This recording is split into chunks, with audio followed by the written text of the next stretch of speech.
Welcome to the Untold Stories of Real Estate Investing, hosted by Courreges III, a place where active and passive investors come to hear the good, bad, and ugly of real estate investing. Our guests consist of experienced operators and investors who want others to succeed by sharing their stories. If you're looking to syndicate deals or grow your wealth passively in real estate, you've come to the right show. It's now time to sit back, take mental notes, and enjoy our next episode of the Untold Stories of Real Estate Investing. Welcome to the Untold Stories of Real Estate Investing. This is your host, Wayne Courreges. For our next episode, we're excited to have Adam J. Carswell, who is a real estate entrepreneur and podcaster. He's a LinkedIn power networker and new media marketing maverick. His expertise in communication sets him apart from the crowd. He's also the co-founder of Raise Masters, the #1 mastermind for elite capital raisers. Adam has earned the moniker the Voice of Liberty as the Master of Ceremonies at Liberland National Events and hosts the nation's podcast, The Liberland Show. He's also a cryptocurrency pioneer and the co-host of the Blockchain Real Estate Summit. Over the years, Adam has interviewed world leaders such as Grant and Elena Cardone, Doug Casey, Roger Ver, and G. Edward Griffin. Adam is a former semi-pro basketball player and was inducted into the Hall of Fame at his alma mater for his accomplishments on the court as well as on his track. P.S. In his spare time, he's training to become a world-class DJ. Welcome to our show, Adam. Thank you. And thank you for, putting the effort in there on the intro. I know sometimes it's a little bit interesting as a fellow podcaster, and appreciate all the hard work you're doing in creating your show. A lot of people don't realize it basically is another job. Someone, I want to start a podcast. Like, do you want another job? Yes. So just thank you. Thank you, Wayne, for all you do and bringing me here. Yeah. And, we were talking before the show, like sometimes getting on a podcast, there's a lot of pre-work that goes on, and then life happens. Like we've, had to reschedule. Thanks for your patience a few times. And it's sort of like, hey, we're here today. Really want to dig in, obviously, on the real estate side. We met through Raise Masters and really have enjoyed that program and enjoyed the value that you and Hunter has brought. So let's start there. Like, what's your real estate journey's been up to this point, and how did you get into your role as educational product manager for Raise Masters and co-founder? Thank you. So, man, where does it all begin? I think it traces back to my first entrepreneurial experience that was a lot of fun and was profitable, which, we mentioned my background in basketball. All of that happened probably before the age of 23. I was pursuing a career in coaching. I realized after a few years in basketball coaching at the NCAA level, it's not something that I just was not passionate enough as like some of the other guys, like they would bleed basketball. I just happened to like it a lot. So I shifted and I was like, I'm going to kind of fulfill the parents' dream and the American dream, which is go get a job at a Fortune 500 and work your way up and live a great life and work the W-2. And I had a great time at Sherwin-Williams. Don't get me wrong. That's where I got started. I had a friend of mine who I went to college with who was a recruiter for the Washington, D.C. area. So after basketball, that's where I went, started managing stores there, quickly started realizing that the people that I looked up to who were very successful and still making, 6 figures, whatever, they were still working like 80-hour weeks. And I'm like, man, it seems like most of the world's millionaires that I can observe are either in technology or they're in real estate or they're in both. So I'm like, I guess I'm just going to go with real estate. I had read Rich Dad, Poor Dad twice. And I'm like, that was the push that I needed. And I just remembered, I said there was an entrepreneurial journey in there. So where I was going with that was when I was working at Sherwin-Williams, I had a client, really good client who would always come to my store. And I'm like, man, I got to give this guy a gift back. And I knew he loved Cristiano Ronaldo. So I got him like this Cristiano Ronaldo t-shirt off of like a Chinese website, and gave it to him. He's like, oh man, this is great. And he could kind of tell it was like from China. He's like, did you make this? And I don't know what got over me, but I was like, because I could tell he was going to ask for more. I'm like, yeah, I made it. He's like, okay. It's like, my crew needs t-shirts for our company. Like, can you help us out? I'm like, yeah.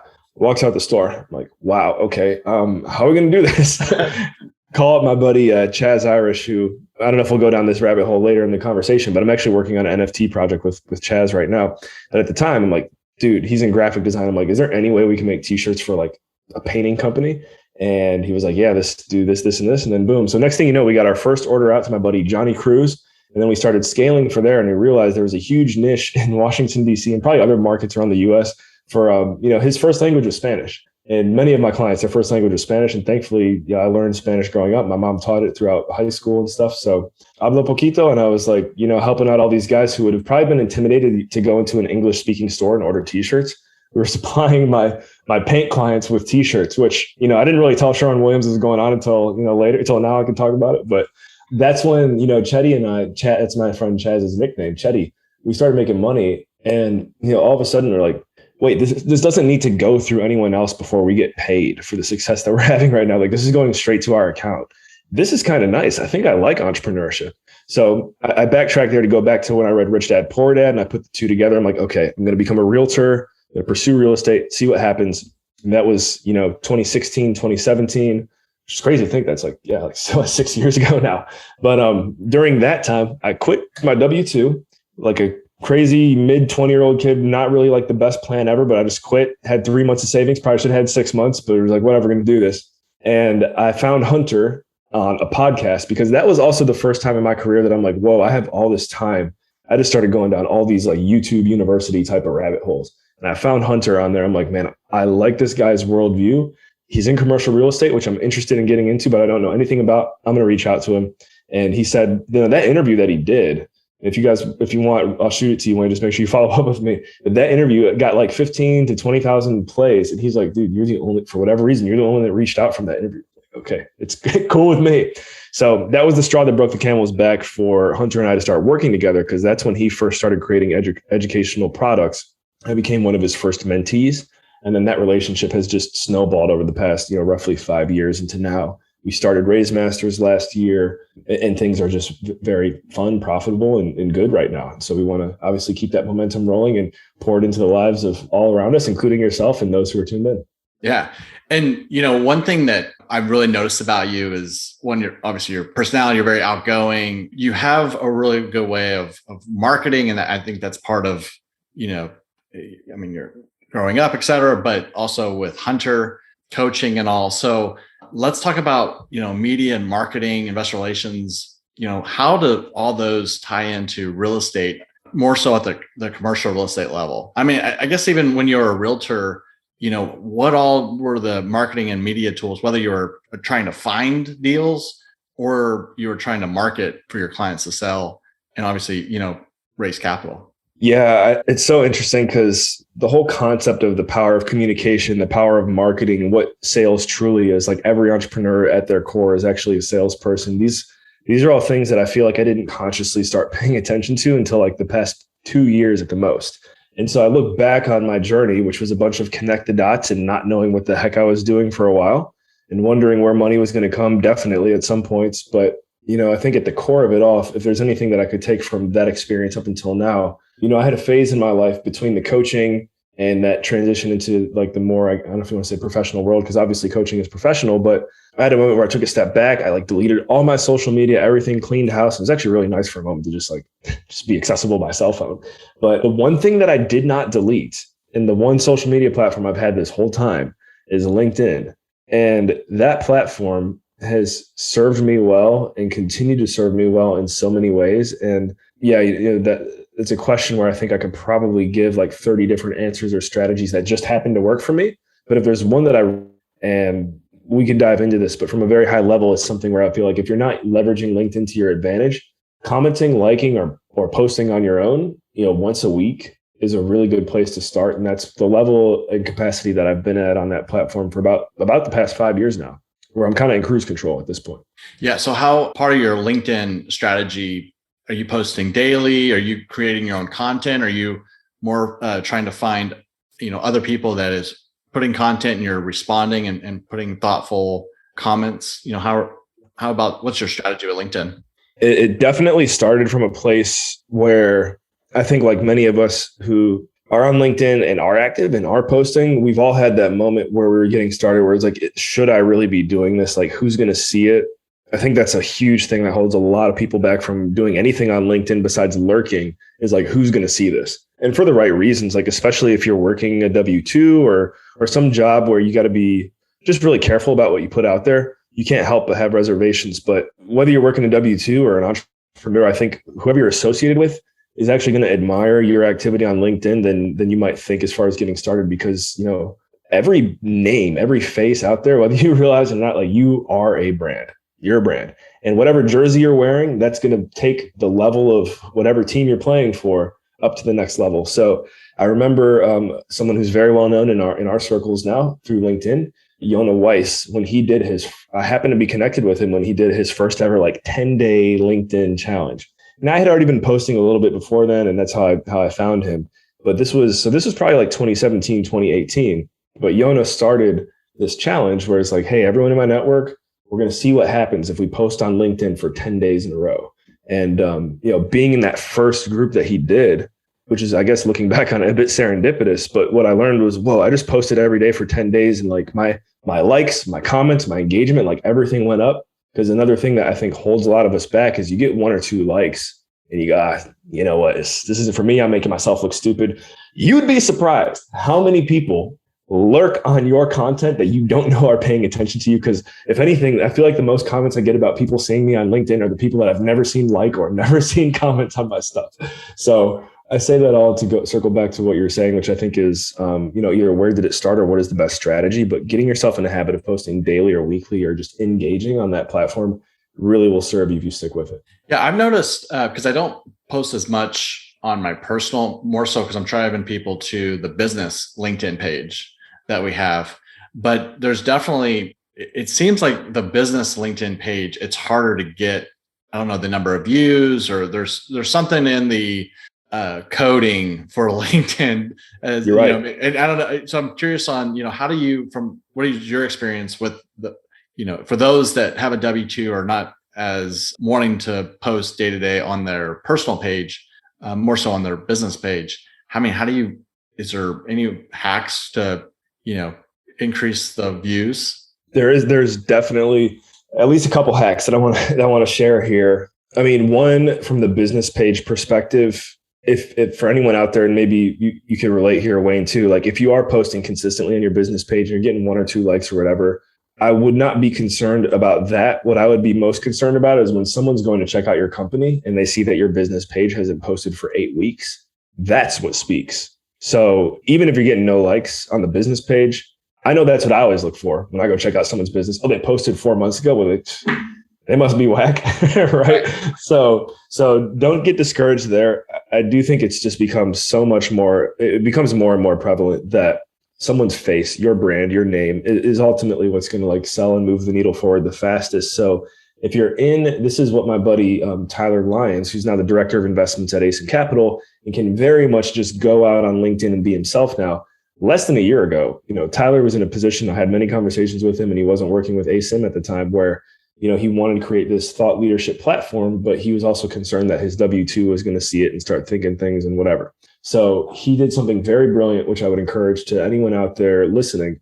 If you have certain platforms where or you feel as though everyone's watching you, I'll use Tyler's thing as an example. He went to Twitter and he got himself on there, and he's like, no one that I work with, to my knowledge, obviously you're risking it a little bit. He's like, no one that I work with is following me. No one that I work with is doing this. And he started building out a Twitter brand and a Twitter following.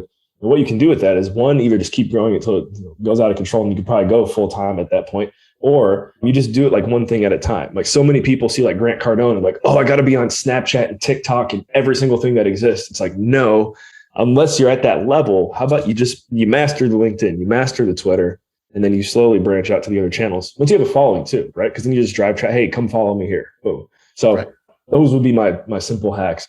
Yeah, those are great points, great hacks. I am curious. Facebook and LinkedIn are 2 of my primary. I think most people default.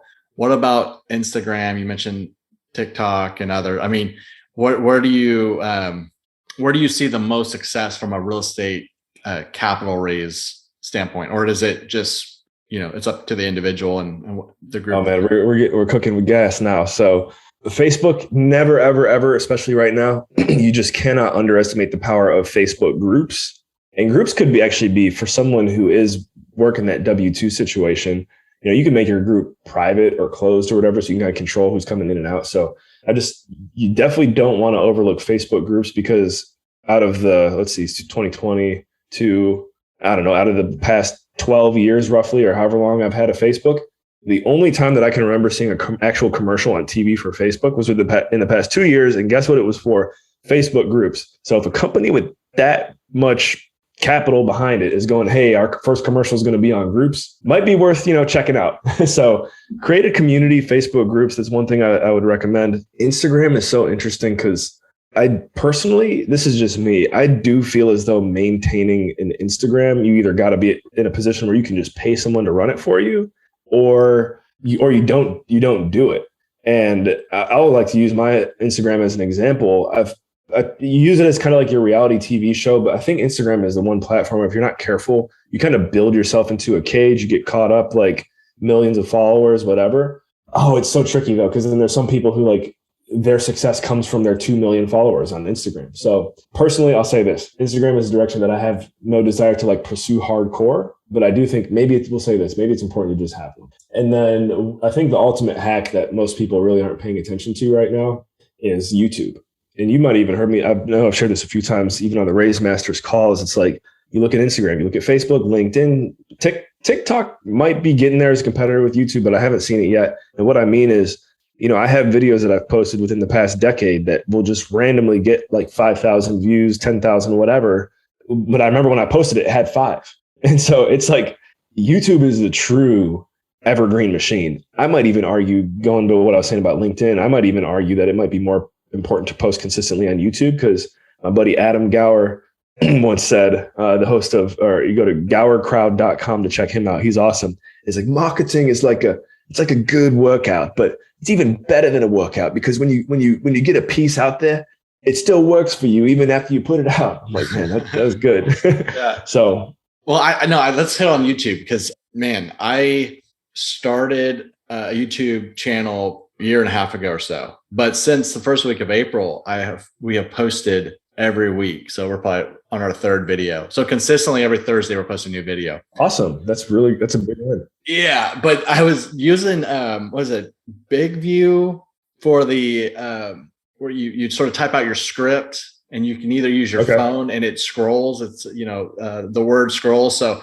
because I always wondered, like, how are people, they're just talking to their screen and not saying or stuttering or whatever, and they're just being free flow. Well, a lot of times they're typing out their script, and in front of the camera or for the computer, it scrolls like a teleprompter, and you're going through it. And so I've been doing that, but then trying to look relaxed. It's like even on these podcasts, like I don't post the video of it. I don't know. It's just I don't feel comfortable with the way I look, I guess. I don't know. But the voice, I'll put it on the podcast. But from a YouTube standpoint, I 100% agree with what you're saying, is that it's almost like, in my opinion, it's like a Google search of its own, right? So if someone's putting in Wayne Courreges or YouTube, it actually is, by stat, it's the number 2 search engine in the world behind Google. Yeah. And it's not as much talked about versus the other things we were talking about, LinkedIn and all. So I'm definitely viewing that as a great way to provide a lot of educational value and information out there. But it's getting, for anybody out there who's starting, and this is, this is great for real estate in general, whether you're a realtor or you're buying a home or you're selling a home or you're raising capital, small or large. Social media is disrupting the real estate industry, and has been and will continue. But part of that is getting the confidence and feeling like I can do it, and somebody is going to listen to me. And yeah, I'm going to look a little uncomfortable at first, but I'm going to get more natural at it. So that's, if y'all see my first 3 or 4 videos that have been posted, I look very uncomfortable, but I hope that it will change through YouTube, And that's really what you're alluding to, is the beauty of it, which is, I had a friend of mine, Sam Miller.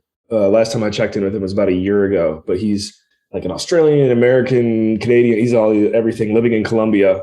And, he's raised a little over $10 million for real estate projects in South America. So he knows a thing or two about what he's doing. He does it all pretty much through YouTube and TikTok. And he showed this simple graph of like, exponential growth. And then he circled the beginning and the end. And he's like, you're here, or something as an example. But when you're getting started, sometimes you get caught up thinking that everybody wants to see the A+ finished product, when humans intuitively are like, we're designed to just crave observing the adventure and the journey and the trials and the errors. And so if you have content, Wayne, or anyone out there that you feel like is subpar, but it's still content and it still has some value there, I would challenge this to you and anyone listening is like, just get it out there, because 5 years from now, you look back at it, you can also be on stage at that point telling everyone who's listening to you, like, look, you can do it too. Right. And I think all great speakers, I had an introvert moment too. Like, we all had introverted moments in our life. Mine in a nutshell was, up until about age 13, my siblings were always like acting and singing and on stage and all this stuff. I was the one behind the scenes doing wardrobe, and I hated it because they were out there getting all this praise from the crowds. And I'm like, man, I wish that was me, but I have no skills. I was wrong. It just came down to pressing record one day and just doing it. So, well, there's a lot of people listening, including myself, that we've got a lot going on, very busy. We're focused on whatever is on fire at the moment, right? And so the thing that we should be doing on social media and providing, whether it's educational or just posts that hopefully are of value to people. But what are your thoughts about outsourcing, and what systems and places have you used or known other people to use to help make that a little easier from a time commitment standpoint? Sure. Yeah, I think a big myth with outsourcing right now is the best way to do it is Upwork or Fiverr. I say that and then I think, oh, well, actually, I do use Fiverr pretty frequently, but it's for one specific thing. It's a repeated job. I've been working with the same person for like 5 years. But, I guess what I would say is, yeah, great. You can go to Upwork, you can go to Fiverr, you can find some great talent. It's out there, but it comes with a lot of trial and error. What I've seen most successful in the world of virtual assistants, and this is from our own experience now at ASIM Capital. And Wayne, you've probably heard Hunter already tell this story like 500 times, but for those who are new to it, we hired an executive assistant based on some observations and guidance we got from someone that we really admire in the space. We hired, like a 6-figure EA, and found out quickly that the workload we were expecting was more than that individual could handle. And kind of out of panic, we had someone who was working with us part-time from the Philippines. To answer your question, actually, onlinejobs.ph is the punchline of the story. But if you don't feel like listening to anymore, you just want to go check it out. It's onlinejobs.ph. That's where we made this hire. And, as 30 days went by, Hunter and I started to realize, like, wow, this person that we've never physically met, who's in the Philippines working for 10%, of whatever the other person was making, is actually outperforming her. There might be something here. And what we like about onlinejobs.ph, and there's another really good one, such as Rocket Station, rocketstation.com. I'll give them a shout out. You can tell them we sent you. Those two services do a good job of assessing where you're at and kind of figuring out what, as an entrepreneur, as someone who needs an EA or a VA, what do you need? And then equipping you with the talent that they have. Because I think what we see sometimes on like Fiverr or Upwork, if you meet someone there, they're always just going to be looking for like the higher paid job. But if you're with someone who's kind of in that environment that I just outlined, it can really be a game changer. And it also just starts with, like, I think the key to hiring an executive assistant or a VA and what to outsource. Sometimes you just don't know. You got to dig your well before you're thirsty, right? Like, I don't know, I'm going to hire them. And then all of a sudden, oh wait, I can have them do this. Oh, and they can do this with my email. Hey, actually, you know what? Can you check my calendar? And like all of a sudden, you just get into it. So that would be my take there. Yeah, I've been very fortunate this year to listen or go through the Raise Masters modules, and one of the first modules is to hire it's a big step, someone to help, right? And we've done that, and he's been amazing. Like, he's taken over like my email sorting, and he's always willing to help with underwriting. And today I was like, hey, can you go search online for some podcast editing? So he probably will help me edit this one, because at the end of the day, it's like you have people out there who are just hungry and grateful and wanting to do whatever they can to help you and your business grow and such. So, and there is one more hack to finding good talent that I just remembered, and this one, it might be a little bit more challenging, but definitely worth looking into. Which is, we'll give a shout out to Yakov Smart, who came and spoke to our group recently. If you're looking to hire talent within the U.S., take a look at your family. Take a look at kids that are going to the same university that you went to, or anyone who's interested in becoming an intern. It's very easy to get, pay, your nephew, Jimmy, who just wants to get into business, $10 an hour to go send LinkedIn messages to someone, right? So as far as spamming people with LinkedIn messages, I'm not going to say here that I endorse that, but like, that's just an example of like something you could have people do. So don't underestimate your inner circle or like your alma mater as well. Yeah. So switching gears a little bit on investor relations, what are you seeing people do right and wrong when it comes to nurturing investor relations? Ooh, wow. I always ask questions that I'm really, it's like selfish of me. So I write my script. I'm like, yeah, I'm focused on investor relations. So curious on your thoughts on what, people are doing really well and wrong in nurturing those. Right. Well, I'm going to just take a hard moment to think here about what have I observed that I really enjoy about that role. Well, more so like, what are you seeing people doing right or wrong when it comes to nurturing those investors? Right. And so where I was going with this is someone in our circle who's in Raise Masters, actually Brian Spear. He's partners with Kevin Bupp over at Sunrise Capital Partners. And there's something about the way Brian carries himself that you just go, wow, he knows what he's doing. And I want to get to know him more. And I think the intangible there. So within Raise Masters, we have these sessions called Fund or Flop, which I don't know if you haven't used one yet, Wayne, we got to make sure we get you on one, but it's just these one-on-one moments with some leaders in our group, and watching how Brian works with our members. It's the simple cliche of like just being very observant and listening to, what someone actually, what is the payoff for them? What's going to have them walking out of this conversation feeling like Wayne, oh, he gets me. Adam, he gets me. And so when you're on the phone with an investor or any form of a potential client for that matter, the conversation is, what about us coming together right now? What was it that actually inspired you to hop on this call? Because no one's just, maybe some people out there will just randomly take a phone call. But for the most part in this game, like people are consciously getting on the phone with us. And so getting clear on what truly inspired them to get on the phone with you and remembering that and making note of it and serving to that. Surprise. You got to listen, be observant. Like that's the key right there. Yeah, I love it. So I know I'm bouncing all over the place, and I wasn't really going to go this route, but go whatever way you want to go. I don't really even know much. I own crypto. we're just going to completely shift subjects here because I told you. So it's like, okay, so I own a little Bitcoin and ETH. Is it Ethereum? I was going to say, well, I thought if you were about to refer to it as ETH, just ETH, like that's what the OG call it. That's what people are saying. Okay, ETH. And then I bought Dogecoin. Oh, did you get in? I bought it the day that Elon Musk went on Saturday Night Live. I was like, okay, this is going to be, I put like $100. Like I wasn't going too crazy on it, but now it's like nothing. But, you had mentioned it during your beginning of the bio, and also obviously it's something of interest and something you're probably very passionate about. What could we take away from NFTs and blockchain, and so where you're seeing, and how does that fit into real estate too? Because I'm seeing, some interesting things going on the real estate and the metaverse and all this other stuff. So it can go however far you want. We got like 10 more minutes, but I'm just like, we might as well go there because, that's something I knew really nothing about. So.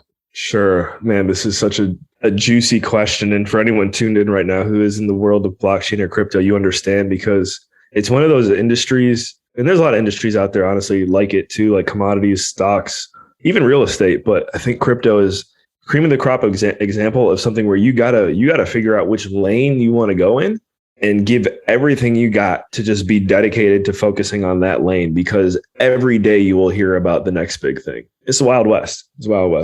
So it took me a while to learn that, because from 2017 and 2018, which was like the last boom, similar to what we've seen past couple of years here, I was a crypto head who went to the moon and back, I like to say.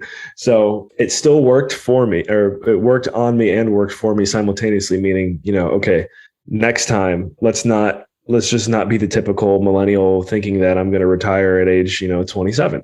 So, this time, so that would be my advice. And then as far as someone who's looking to get like started right now, what I would say is keep it very simple, do your own research, but I would go to either like Coinbase or crypto.com, buy some Bitcoin, buy some Ethereum, or as we like to call it, ETH, and just hold it.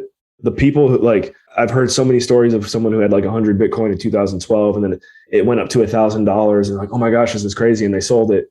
But that's because they didn't think it was going to go to 40 grand, right? It's like real estate. Like the people who've been in the game the longest always wish they never sold. That's what it seems like. So buy some Ethereum, buy some Bitcoin, and just plan on holding it for life and watching it grow. And once you do that, you'll probably get kind of like hooked or addicted or into it or whatever. So from there, I'd like to say, what am I working on now, or what am I focused on now? I think I like Bitcoin. I like Ethereum. There's another project that I've done a lot of research on called Hex that I like. I'm still kind of testing it out, so I don't want to. This is not financial advice, right, guys? But there's some things about Hex and some people in my circle that like it. So, I'm testing it out. And then I really have been fascinated by the NFT and metaverse space. And it's funny, and I get it. Like, it's one of those like where it's at right now. A lot of like jokes and tomatoes and everything can be thrown at it. But what it reminds me of the most, the NFT space, the metaverse space, is I remember in 2017 and 2018, when Bitcoin and Ethereum were like a big time joke. And maybe they are still a joke to some people now, but I'd say most of the fact that I'm watching the NBA playoffs and Coinbase is on there, and crypto.com bought the Staples Center, people have warmed up to it. I don't think the world has warmed up to the NFT and metaverse stuff yet. So I do think it's a prime opportunity to dabble with it. So with all that being said, it just comes down to finding the time to put into researching it. And I'd say about a year ago is when I first got into NFTs through some people in my network. I was just like, this sounds really cool. I don't understand it at all. Connect me. And my friends happen to have someone with, there's a company, metacollect.com. And I started working with them about a year ago. I do some podcasting for them on the side. And over the past year, just by doing that show for their platform, I've absorbed so much NFT information that I would have never had, to the point where, I do feel very confident in the future of the space. I do think that we're going through a fad right now, but similar to like Bitcoin and Ethereum, like the people who just stick with it and weather the storm when it comes are going to be the ones coming out shining. And so I know again, though, it's a lot to unpack there. I guess the last piece I'll say is the crossroads between real estate and blockchain, which I've gone down many rabbit holes here as well with Michael Flight of libertyfund.io. That's our website. And I say ours because, I've been a part of the inception of that with Michael Flight. And I met Michael through Hunter on my, over the past 4 years on this wheel and dealing and real estate journey. But Michael is awesome. And he really is someone who has also created and provided a platform for people to come and learn about the crossroads of blockchain and real estate. Because I do think if there's any sector out there that I've observed that does move the slowest, typically, especially with technology, it is us. It is the real estate guys. So yeah, that's the roundabout answer to your fantastic question. Yeah. Well, last night, my wife, she's always on TikTok watching shows, and she showed me this TikTok video about a lot of the institutional companies. One of the reasons why it's so hard to buy a single family home right now is because you got billions of dollars going from these companies buying these single family homes. Everybody's looking for yield. And then it shifted and it said, so follow the money of where those companies are also investing. And those companies are also investing millions into crypto.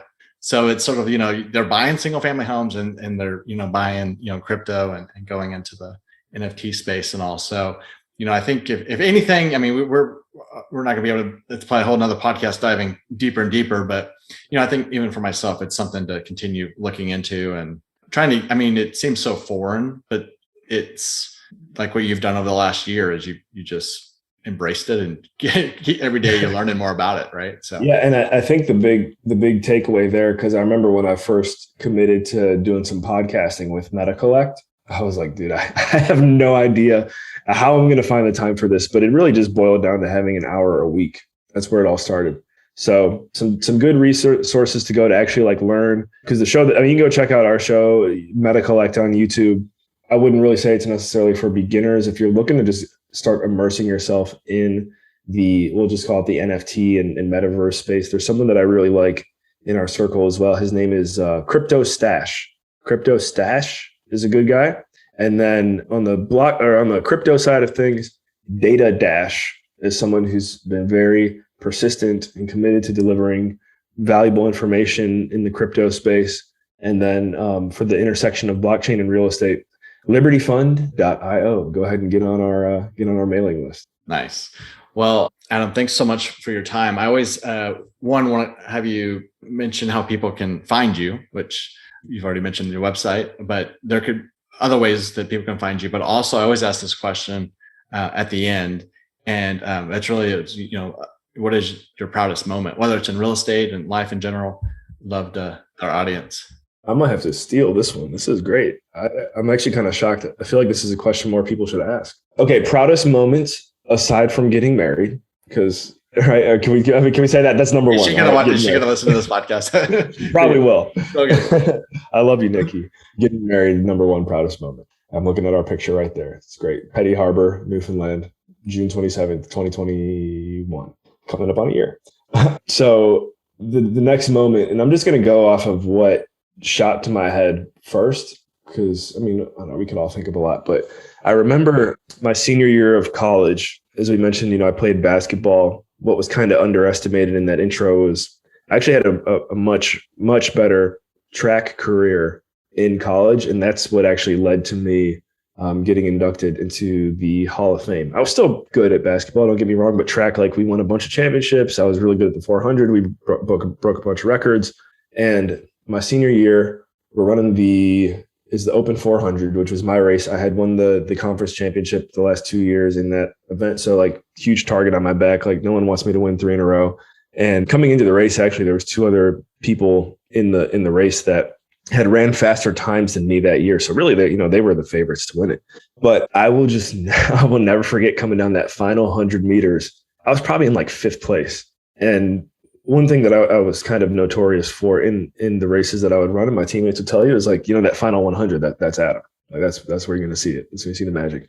And so that's what happened. The final 100 meters, I just remember like sprinting, thinking in my head, like, they can't hold me back. Like, they can't hold me back.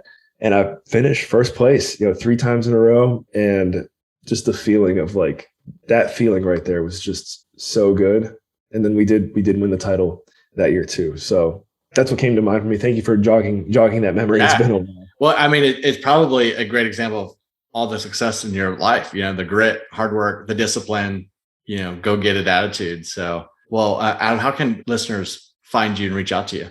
Yeah, this is actually a question that I've been thinking very deeply about how I want to answer it at this stage in life, because I know we've dropped a lot of references here throughout the interview, but ladies and gentlemen, you can go back to the interview and check out those references. But I would say, right now, the one call to action that I have, if you found value today and you want to continue to hang out with, someone like me or someone like Wayne, I got to be honest, the best way to get the most out of my time and the best way that I can serve you is for you to go to raismasters.com. Go ahead and check out our mastermind. Would love to spend some more time with you, get to know you and serve you and help get you connected on the capital raising front, really just as an entrepreneur. So thank you for the opportunity to share, Wayne. Raismasters.com. Yeah. And I've been a member since October and I've gotten so much out of it. So grateful for you and Hunter and everybody. We're actually working on we have a contract signed for 101 units in Houston, and the entire GP are Raise Masters. Wow. Okay. So awesome. I'm the silent guy in the background in the group, but we're doing some great things, and it's really great people with Raise Masters who are getting things done. So shout out to y'all and everything y'all are providing. So thank you and congratulations. It's another example. I'll leave this teaser. Stories like what Wayne just shared, I do periodically hear that, and I just go, "This is awesome." Like, I didn't even know this was happening. It's so cool. So I'm sure it's happening other places, and just keep up the good work, Wayne, and keep me posted next time you got a cool story like that. I will. But hey, thank you so much for your time. And I know there's so many other things you could be doing this evening. So thank you. And we'll connect soon. Looking forward to it. Thank you for having me. That's all for this episode. We hope you subscribe, share, and leave a review of the show. For more information about passively investing in multifamily apartments, check out Wayne's free ebook by going to CREIPartners.com/ebook. Also, follow us on Facebook by searching CREI Partners. This was the Untold Story